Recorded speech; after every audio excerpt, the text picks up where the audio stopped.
To oversee the entire electoral process was the clerk to the East African Legislative Assembly, Alex Battery. At an election of a speaker, the clerk shall invite secondment by at least 2 members for the nominated candidates.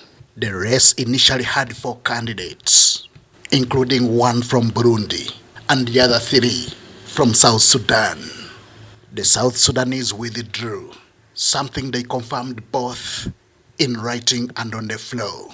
And I would like to take this opportunity to thank everybody who supported me in this campaign and those who would want to vote for me and those who were not going to vote for me. I would like to confirm that the statement you read out is in line with my expression to withdraw from the race. However, elections had to take place, even with just 1 candidate in the race. Rule 6.8 provides that in the event 1 candidate is nominated, he or she shall be subject to the approval of the Assembly through an election by secret ballot, and the idea is to ascertain the 2/3 majority. At the end of the day, the required number of votes was garnered, and Joseph Ntakarutimana became Speaker.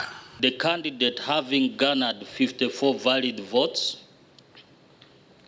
it is now my duty to declare that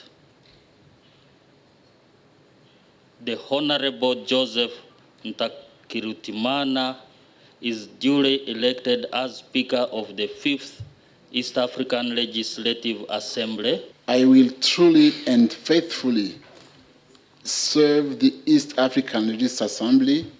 The Burundian national vowed to work for all countries to the happiness of participating members. We will plan together for a legislative program of action and implement it together. Every voice will be listened to, heard, valued, and taken into consideration.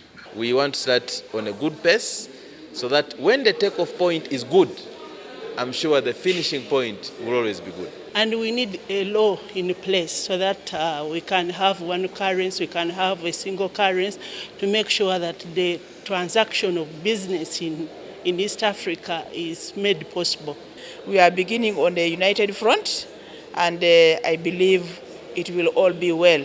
We will all be able to move together as a team in order to achieve the key objectives of the East African community.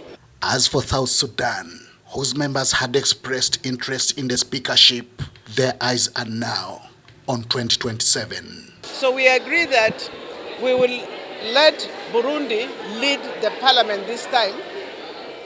Come 2027, South Sudan will be ready and Burundi would be supporting our candidates. Joseph Ntakarutimana becomes the Speaker of the 5th Assembly of the East African Parliament. He follows in the footsteps of Uganda's Nantongoziwa and Dan Kidega, among other former speakers. Henry Okrut, UBC, Arusha in Tanzania.